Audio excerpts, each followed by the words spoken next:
The parchment trembled in my hands as my father's voice boomed across the great hall. "You will marry Sir Aldrich Blackwood tomorrow at dawn, or I will throw you into the streets with nothing but the rags on your back." I looked up at the man they'd chosen for me, a knight stripped of lands, titles, and honor. His dark hair fell over a face marked by a terrible scar that ran from his left temple to his jaw. The court called him the traitor knight, the man who had supposedly betrayed his own regiment 5 years ago, leading to the slaughter of 300 men. He stood in our hall wearing armor that had seen better days, his expression unreadable as my stepmother, Lady Vivian, smirked beside my father. "Please," I whispered, though I knew it was useless.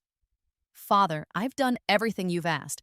I've managed the household accounts, supervised the servants, hosted your guests, and now you'll do this," he interrupted, his cold blue eyes showing not a hint of the warmth I remembered from before my mother died. "You're 23, Alara, well past marriageable age. No respectable lord will have you, not with your unfortunate resemblance to your mother and your lack of dowry.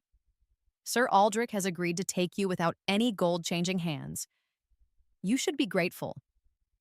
My stepsister Celeste laughed, the sound like breaking glass. "Oh, how the mighty have fallen. From dreams of marrying a duke to wedding a disgraced knight who probably can't even afford to feed you.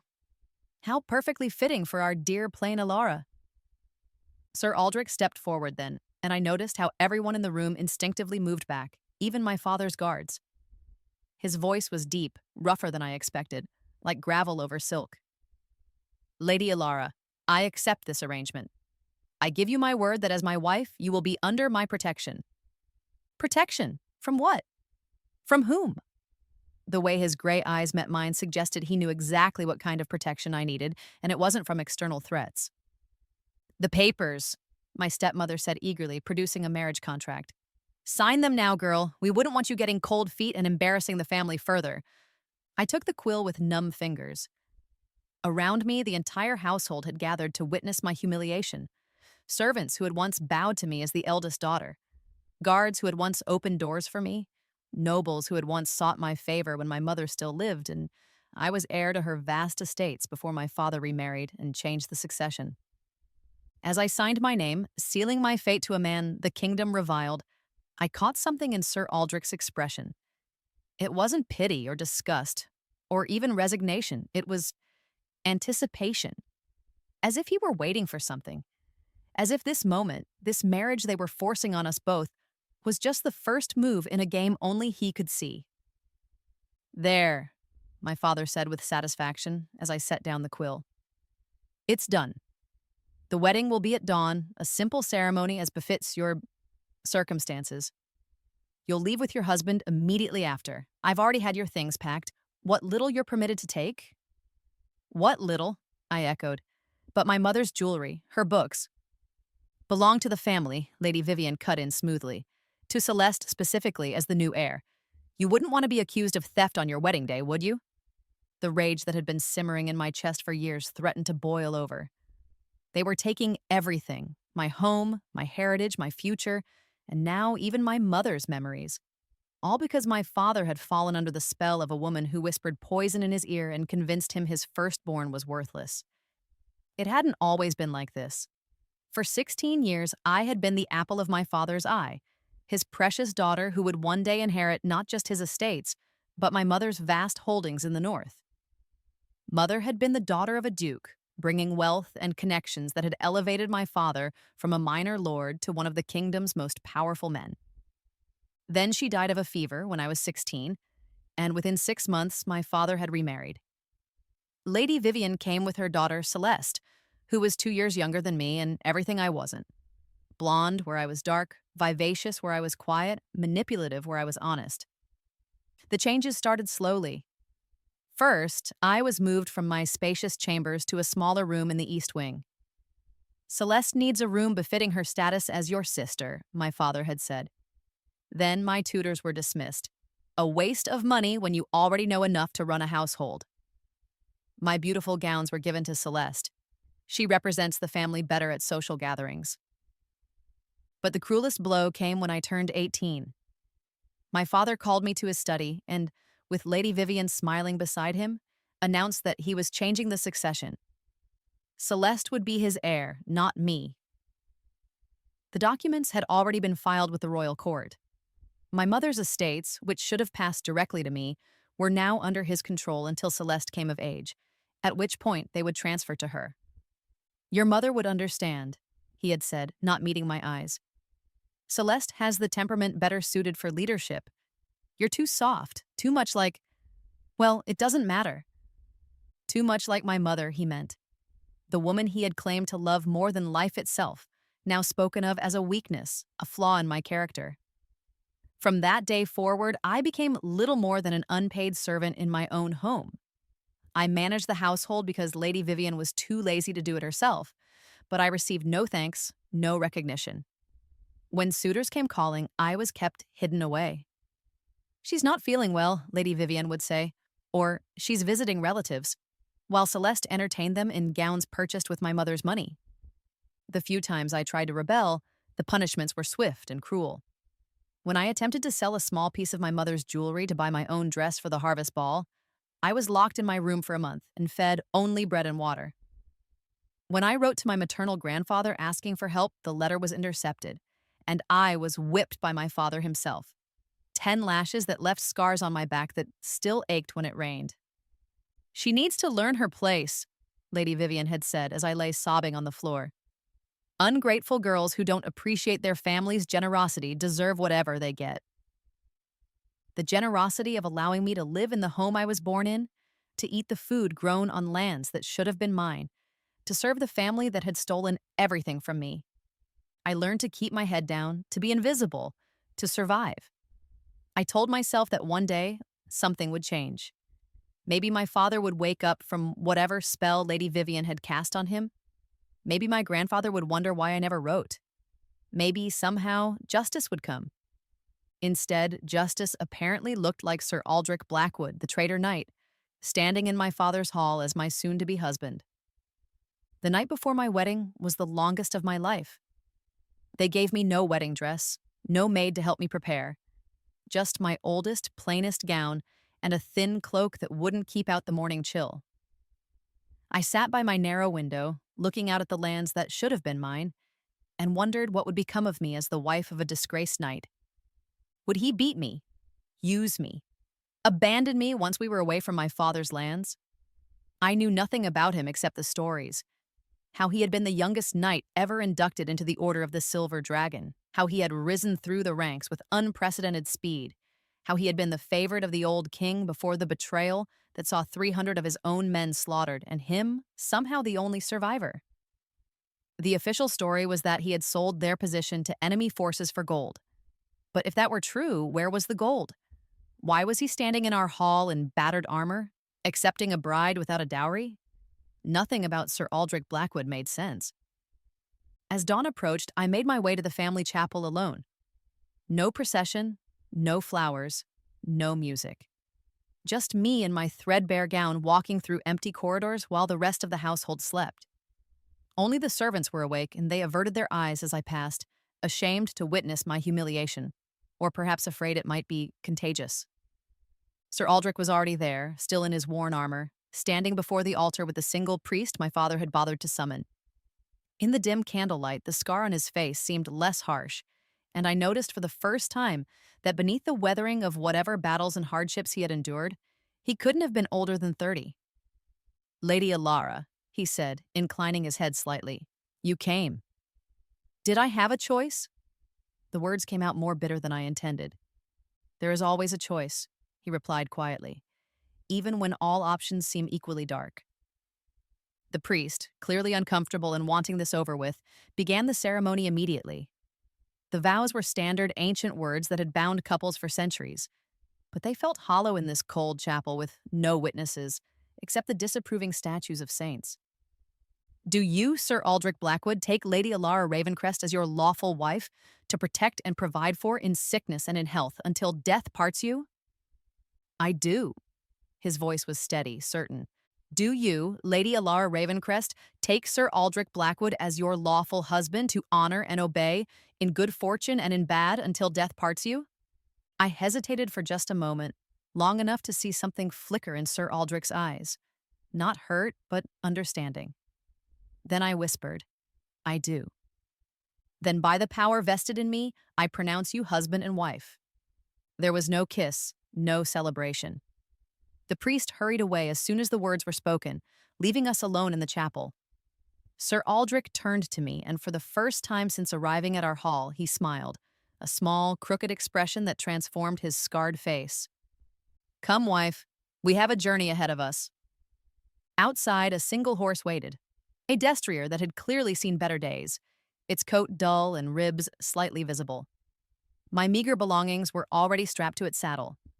No carriage, no escort, no dignity even in departure. My family had gathered to see us off, though see us off was generous. They had come to gloat. My father stood with his arms crossed, Lady Vivian smirking beside him, and Celeste practically glowing with malicious delight. So ends the great Lady Alara, Celeste called out as Sir Aldrich helped me mount the horse. Reduced to riding double with a traitor. Do try not to starve to death before winter. It would be such an inconvenience to hear about it. Celeste, Lady Vivian chided with false sweetness, be kind to your sister. After all, we might never see her again. The threat in those words was clear. Once I left these gates, I was dead to them. My father said nothing. He just watched with those cold blue eyes as Sir Aldrich swung up behind me on the destrier.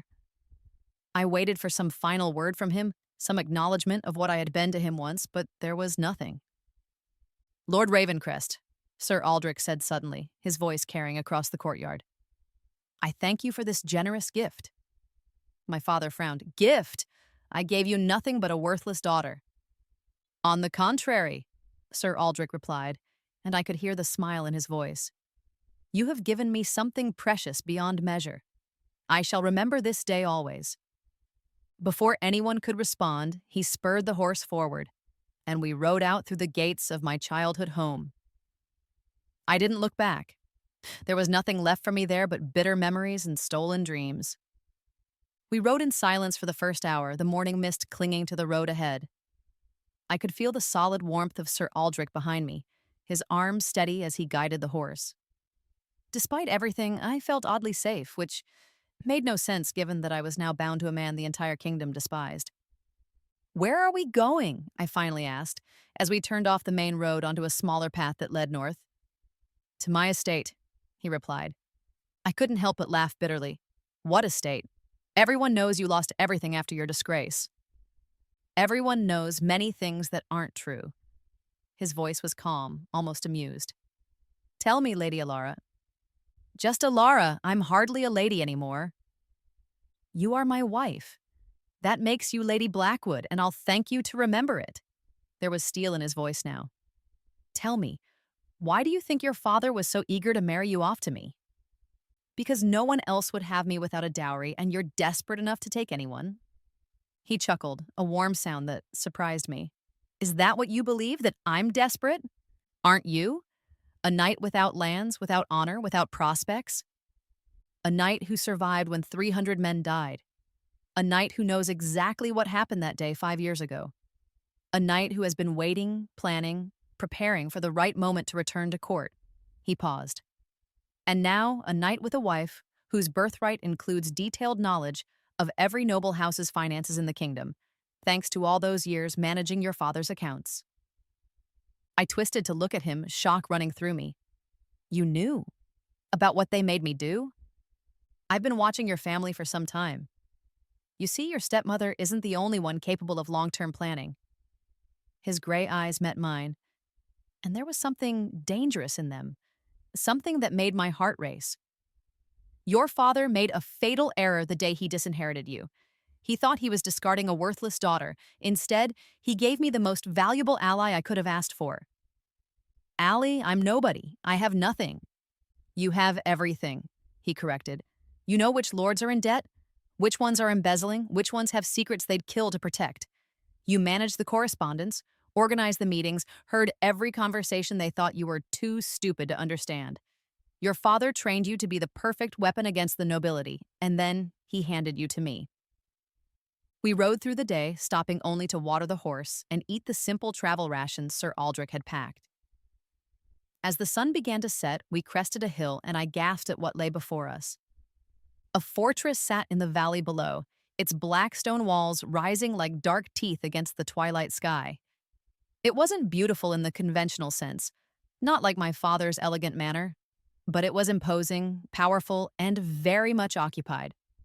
Smoke rose from multiple chimneys, guards patrolled the walls, and the banner flying from the highest tower bore the Blackwood arms, a silver sword crossed with a black rose on a field of deep crimson. "Welcome to Ironhold," Sir Aldrich said. "My true estate." "But how? Everyone said you lost everything." "I lost what they could see. My visible lands were confiscated, my title as a lord stripped away, my position in court eliminated. But Ironhold has been in my mother's family for 800 years, hidden in legal documents, under a different name, impossible to confiscate, because officially it doesn't belong to me. It belongs to Lady Blackwood, a title that now belongs to you." My mind reeled. "You married me to secure your estate?" "No." He dismounted and helped me down, his hands gentle but firm on my waist. "I married you because we can help each other. You want justice for what your family did to you. I want justice for what happened to my men. Apart, we're victims. Together, we might just bring down the entire corrupt system that destroyed us both." As we approached the gates, they swung open, and dozens of people emerged. Servants, soldiers, craftsmen. They bowed deeply, not to him, but to me. "Welcome home, Lady Blackwood," an elderly woman said, stepping forward with a warm smile. "We've been waiting for you." That first night in Ironhold changed everything I thought I knew about my situation. The elderly woman, who introduced herself as Mrs. Harwick, the head housekeeper, led me to chambers that took my breath away. Not because they were opulent, though they were certainly comfortable, but because they were clearly prepared specifically for me. "How?" I asked, running my fingers over the books on the shelves, titles I had mentioned loving in conversations I thought no one was listening to. "His lordship has been preparing for your arrival for 3 months," Mrs. Harwick said with a knowing smile. "Ever since he learned what your father was planning." 3 months, but the marriage was only arranged yesterday." "Was it?" She raised an eyebrow. "His lordship has many friends in unexpected places. Your father's steward, for instance, has been quite helpful in sharing information." "Thomas," I gasped. The quiet, efficient man who had served our household for 20 years. He was Sir Aldrich's spy. "Among others. His lordship knew your father would eventually try to marry you off to someone he considered beneath you as a final humiliation. He simply made himself the most logical choice." I sank into a chair, overwhelmed. Why? Why would he go to such lengths? Mrs. Harwick's expression softened. "That's a question for his lordship to answer. But I will say this. In the 5 years since his disgrace, I've never seen him as determined as he was when he learned about your situation." "She's the one," he said. "She's the key to everything." Sir Aldrich joined me for dinner in a private dining room, having changed from his worn armor into simple but well-made clothing. Without the armor, I could see he was lean but strong, moving with the controlled grace of a warrior who had never truly left the battlefield behind. "You have questions," he said, pouring wine for both of us. "Hundreds." "Then let's start with the most important one. You want to know about the massacre." I nodded, leaning forward, and he stared into his wine for a moment, gathering his thoughts. 5 years ago, I was commander of the Silver Regiment, the King's elite force. We were sent to suppress what we were told was a rebellion in the Eastern Marches. But when we arrived, there was no rebellion. Just desperate farmers protesting illegal taxes imposed by Lord Garrett Voss. "The King's treasurer," I breathed. Lord Voss had been a frequent guest at our house, always closeted with my father and stepmother. "Exactly. I refused to attack civilians and started investigating. What I found was a web of corruption that went all the way to the royal court. Lords were imposing illegal taxes, keeping the gold for themselves, and using the king's armies to enforce their theft. When anyone protested, they were labeled rebels and eliminated. But the massacre, I was gathering evidence to present to the king when someone betrayed our position to actual enemy forces, Nordling raiders who had been paid to attack us. 300 good men died because someone wanted me silenced before I could reveal the truth. His hands clenched around his goblet. I survived only because my lieutenant, a man I'd trusted with my life, knocked me unconscious and hid me under bodies when he realized we'd been surrounded. He died protecting me, and I was found 3 days later, half dead and raving about betrayal. They blamed you? Of course they did. The lone survivor of a massacre is always suspicious, especially when he's been investigating powerful people. They couldn't kill me outright. I was too well known, too popular with the common soldiers. So they destroyed my reputation instead, branded me a traitor, stripped me of everything visible, and assumed I'd either die in poverty or flee the kingdom. But you didn't. No. I've spent 5 years gathering allies, building resources, and waiting for the perfect opportunity to strike back. He looked at me intently. And then I learned about you. The disinherited daughter who knew every secret of the noble houses. The woman who had been used and discarded by the very people I sought to destroy.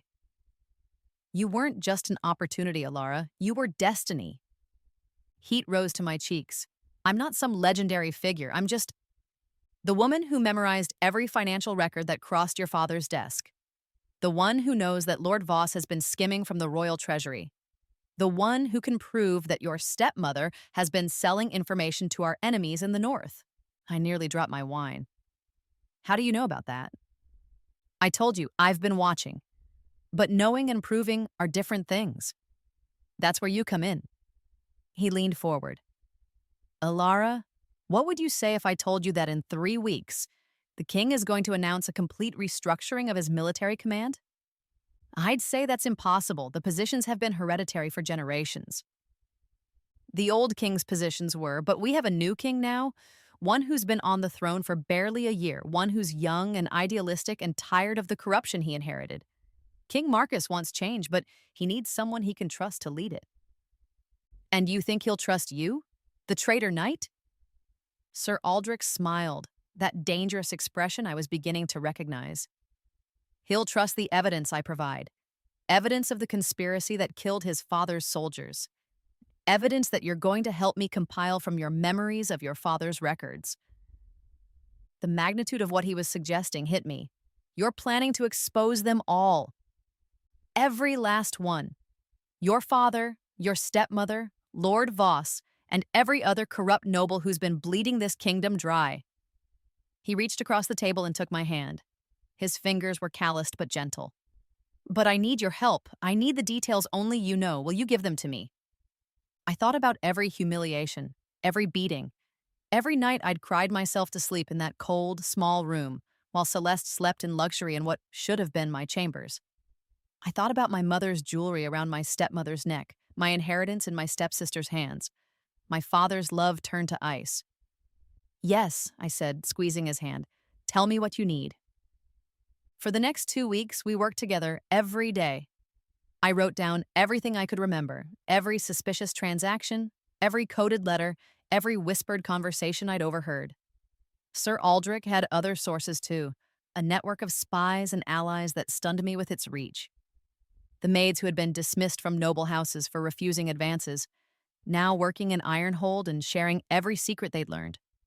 The merchants who had been cheated, keeping careful records of every illegal tax and stolen shipment. The soldiers who had survived other incidents, bearing witness to the systematic corruption of the military. How did you manage all this? I asked one evening as we reviewed a particularly damning set of documents, proving Lord Voss had diverted funds meant for soldiers' widows into his personal coffers.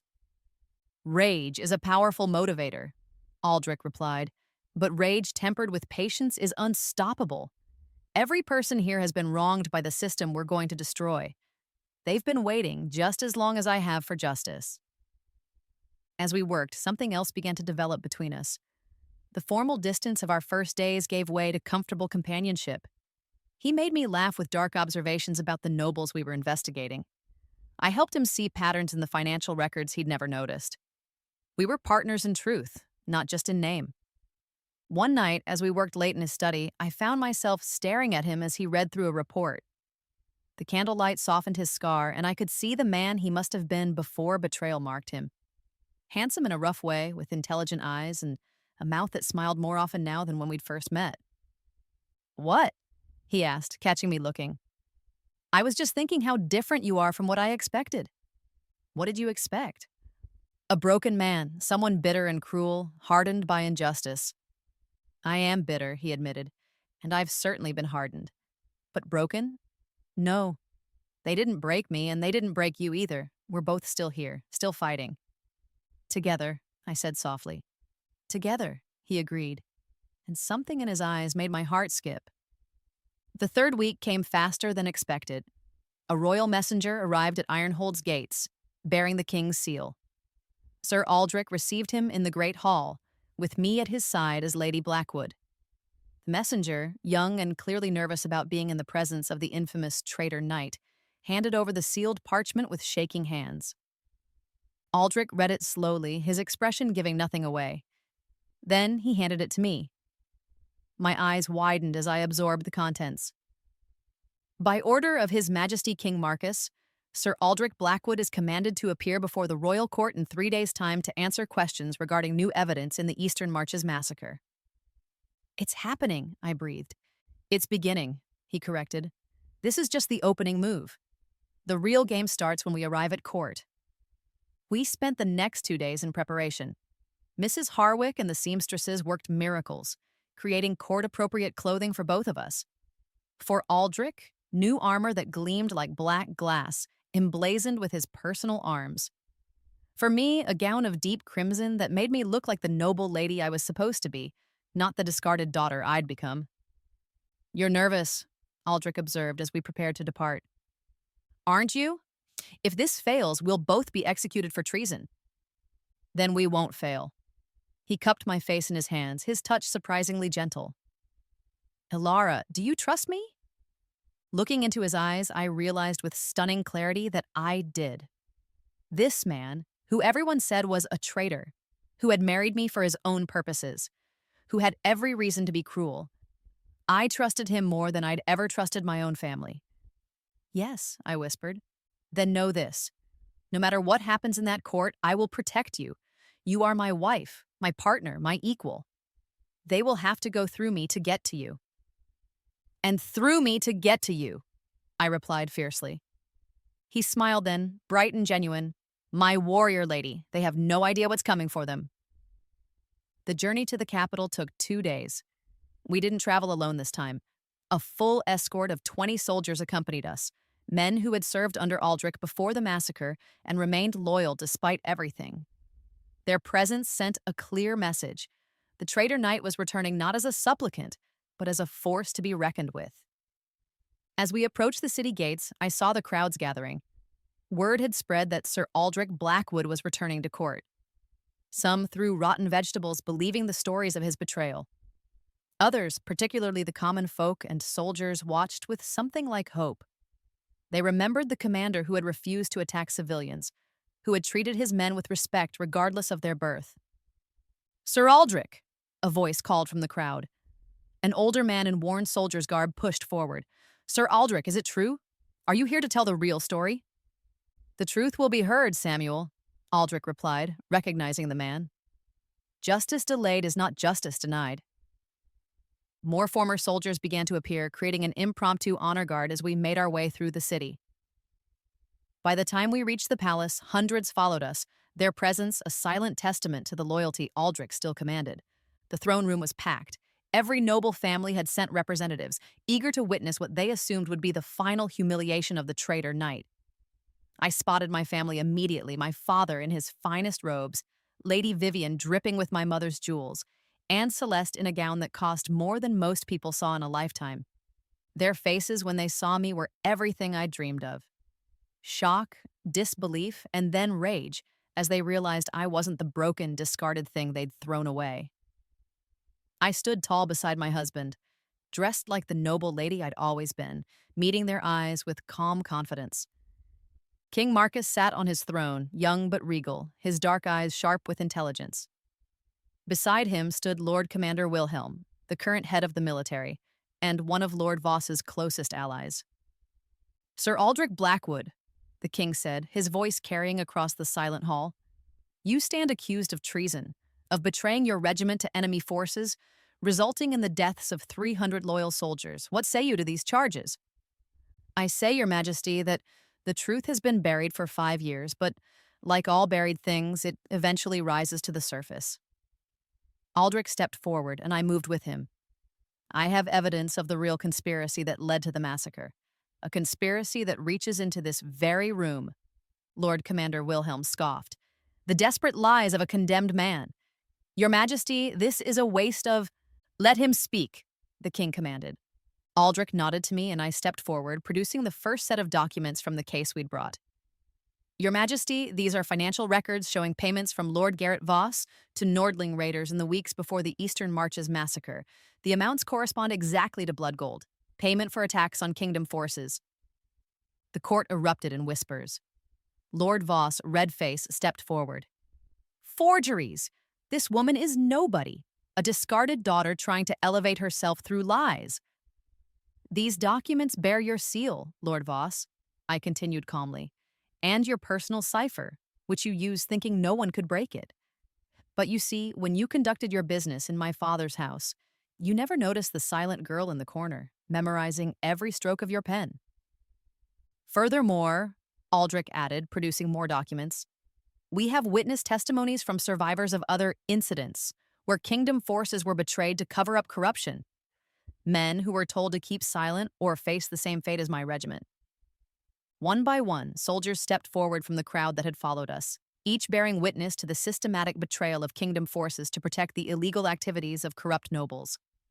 The king's face grew darker with each revelation.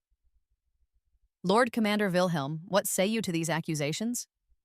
Wilhelm was sweating now. Your Majesty, these are clearly fabricated testimonies from disgruntled soldiers. Then perhaps, a new voice interrupted from the back of the hall, His Majesty would like to hear from someone whose loyalty cannot be questioned. The crowd parted, and my heart nearly stopped. Walking toward the throne was none other than Prince Edmund, the king's younger brother, who had been traveling the kingdom incognito for the past year. Brother, Prince Edmund said, bowing to the king, I've spent the last year investigating rumors of corruption in our military and noble houses. Everything Sir Aldrich says is true. I have independent evidence confirming every accusation. The prince produced his own set of documents, sealed with the royal investigative seal. Lord Voss has been stealing from the treasury for a decade. Lord Commander Wilhelm has been taking bribes to assign military contracts to inferior suppliers, resulting in our soldiers dying from faulty equipment. And Lord Ravencrest, he looked directly at my father, has been facilitating the sale of military intelligence to our enemies through his wife. My stepmother's face went white. This is preposterous. I demand— You demand nothing, the king said, rising from his throne. His voice was quiet but filled with fury.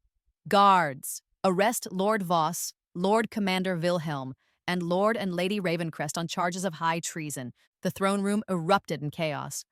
Guards moved to arrest the accused, while other nobles scrambled to distance themselves. My father fought against the guards, shouting, You can't do this. I'm a peer of the realm. You were, the king corrected. Now you're a traitor who sold out your own kingdom for gold. He turned to Aldrich. Sir Aldrich Blackwood, I owe you an apology that can never truly make amends for what you've suffered. But I can start by restoring your honor and more. The king descended from his throne and approached us. Kneel, he commanded. Aldrich knelt, and at his gesture, I knelt beside him. Sir Aldrich Blackwood, for your unwavering loyalty to the crown despite unbearable injustice, for your courage in pursuing truth against overwhelming odds, and for your protection of innocent civilians at great personal cost, I hereby restore all your lands and titles. Furthermore, I name you Lord Commander of all royal forces, with immediate authority to reform our military and root out any remaining corruption. The hall went silent, except for the sound of my family being dragged away in chains. Celeste was screaming about the injustice of it all, how she was innocent, how it wasn't fair. My father's eyes met mine across the hall, and for the first time in years, I saw him really see me. Not as the discarded daughter, but as the instrument of his downfall. But I'm not finished, the king continued. Lady Alara Blackwood, step forward. I rose, confused. Your role in uncovering this conspiracy cannot be overlooked. Your knowledge and courage have saved countless lives and restored honor to this kingdom. As sovereign, I hereby restore to you all lands and titles that were your mother's by right, illegally kept from you by your father. Additionally, for your services to the crown, I grant you the title of Duchess of Ravencrest in your own right, independent of any male relative or husband. My knees nearly buckled. Duchess, in my own right, not through my father, not through my husband, but recognized for my own contributions. Your Majesty, I managed to say, curtsying deeply, I am honored beyond words. The honor is mine, Your Grace, the king replied with a slight smile. Now, Lord Commander Blackwood, I believe you have work to do. This kingdom needs cleaning.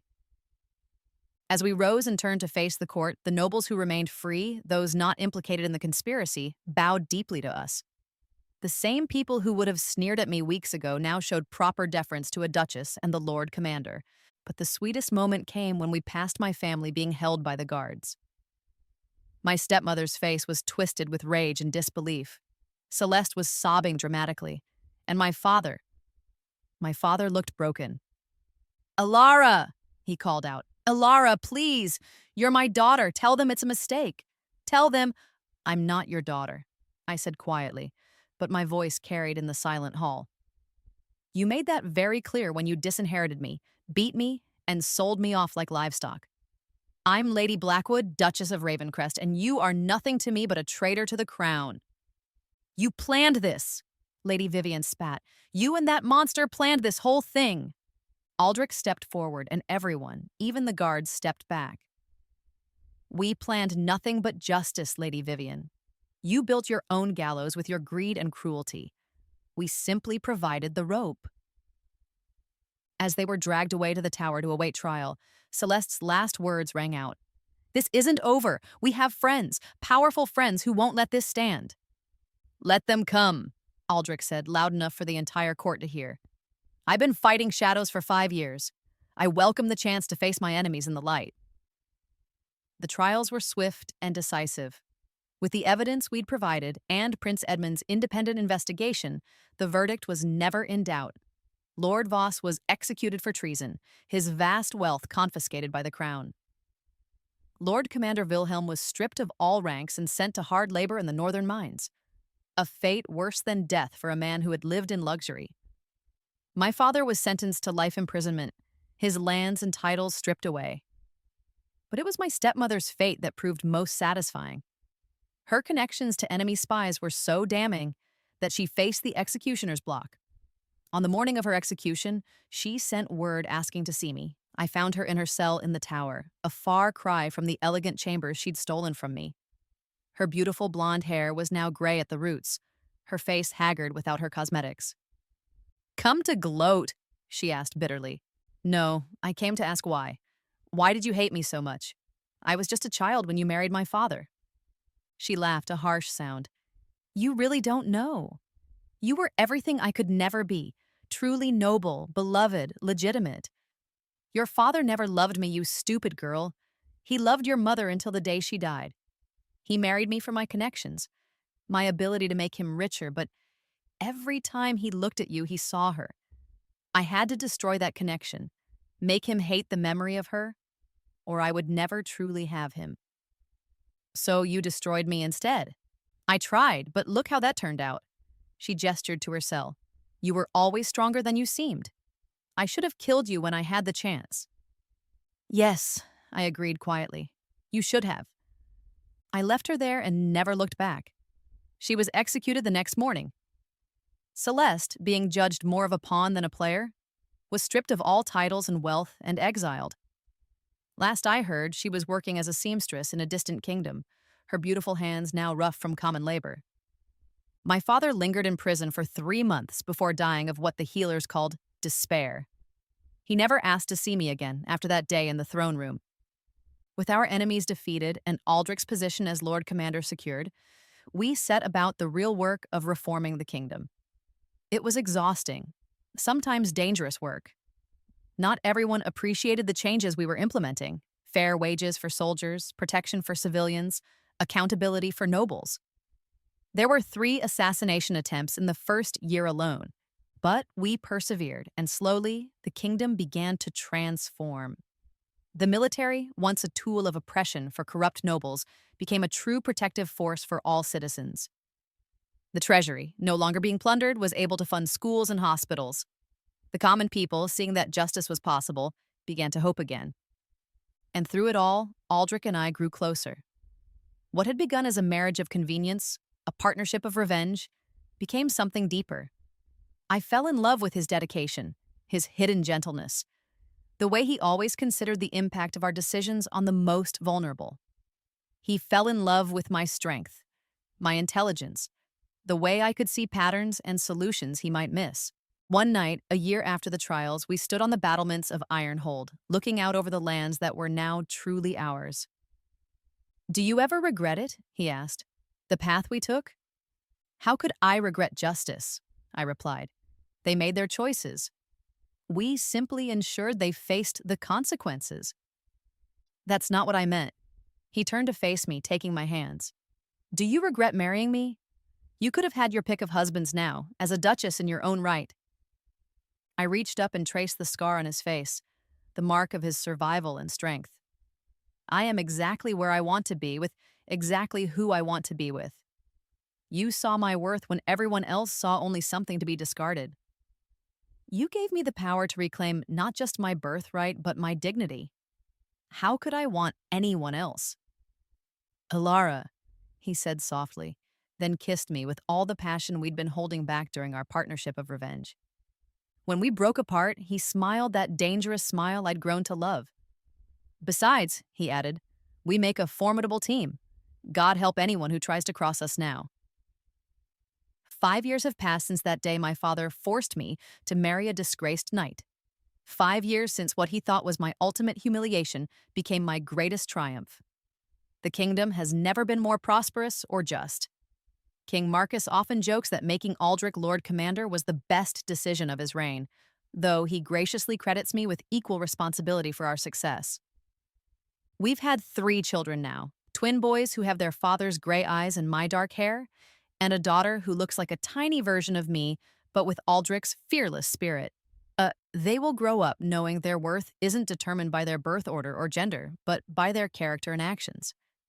They will never know the cruelty I experienced, the betrayal Aldrich suffered. Sometimes I receive letters from Celeste. She begs for forgiveness, for just a small allowance to improve her circumstances. I burn them all unread now. Forgiveness is a luxury I reserve for those who deserve it, and she had 23 years to show me kindness and chose cruelty every time. Lord Voss's former estate has been converted into a school for orphans and common-born children who show promise. Many of our best new military officers and administrators have come from there. It seems fitting that something good should come from his ill-gotten gains. The other nobles have learned to respect us, even fear us a little. They know that the Duchess of Ravencrest forgets nothing, that every slight and every scheme is catalogued in my memory. They know that the Lord Commander's network of informants spans the entire kingdom. But more importantly, they know that we are fair. Those who deal honestly with us prosper. Those who don't, well, they tend to find themselves facing the king's justice. Sometimes when I walk through the halls of my mother's estate, now fully restored to me, I think about the girl I was. Powerless, beaten down, believing she was worthless. I wish I could go back and tell her that it would all be worth it, that every moment of suffering was preparing her for something greater. But then I realize I don't need to. That girl, that survivor, is still part of me. She's the core of steel that allowed me to endure, to remember, to wait for the right moment.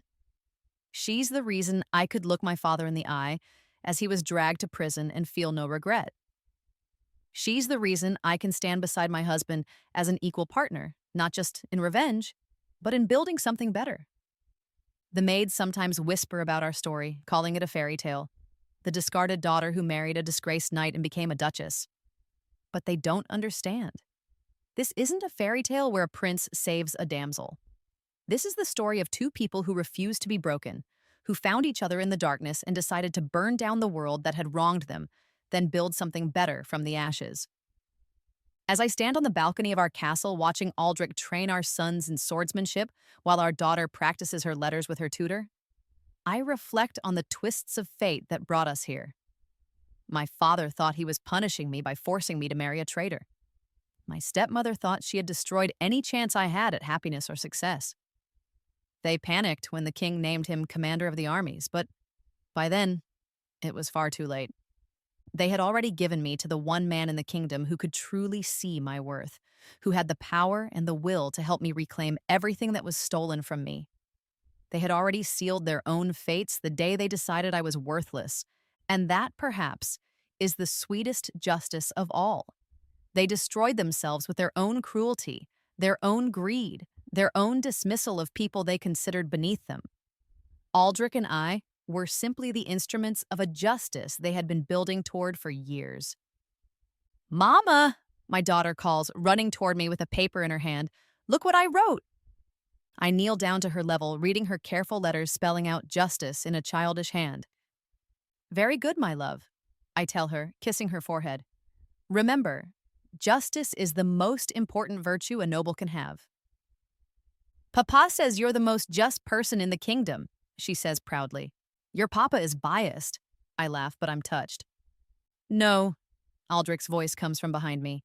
He must have finished the lesson with the boys. "Your papa just knows the truth when he sees it."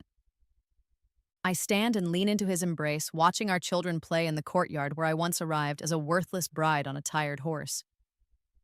Now, it's filled with life and laughter and hope. "Do you think they know?" I ask quietly.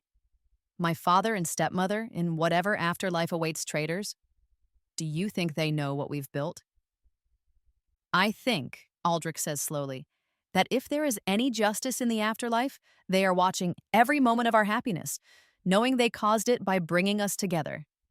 I think that might be the most perfect punishment of all." I smile at that thought. Let them watch. Let them see the dynasty we're building, the legacy we're creating. Let them know that their cruelty didn't break us. It forged us into something stronger, something unbreakable. The sun sets over our lands, painting the sky in shades of crimson and gold. Somewhere in the capital, King Marcus is probably reviewing the latest reports from Aldrich's military reforms. Somewhere in exile, Celeste is probably pricking her fingers on her sewing, wondering how it all went so wrong.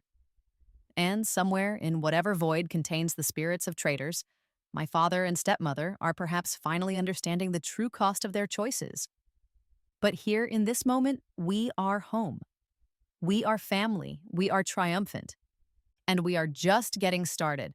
The story of the discarded daughter and the disgraced knight has become legend throughout the kingdom, told in taverns and courts alike. But only we know the full truth. That revenge is not a dish best served cold, but rather a feast best shared with someone who understands your hunger for justice. They forced me to marry a disgraced knight. They panicked when the king named him commander of the armies. They should have panicked sooner. They should have panicked the moment they decided to underestimate us both. Because in their arrogance, they created their own downfall. They brought together two people with nothing left to lose and everything to gain.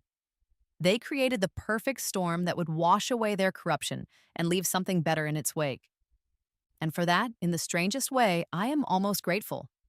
Because without their cruelty, I would never have found my strength. Without their betrayal, Aldrich would never have found his purpose. And without that forced marriage on a cold dawn morning, we would never have found each other. So let this be a lesson to those who would abuse their power, who would crush those they see as beneath them, who would take what isn't theirs and destroy what they cannot possess. Be careful who you wrong. Be careful who you underestimate. Because sometimes the person you discard as worthless is exactly the person who will bring about your destruction. And sometimes, just sometimes, they'll do it with a smile on their face and their true love by their side, building something beautiful from the ruins of everything you once held dear. Justice, after all, is the sweetest revenge, and we have only just begun to serve it.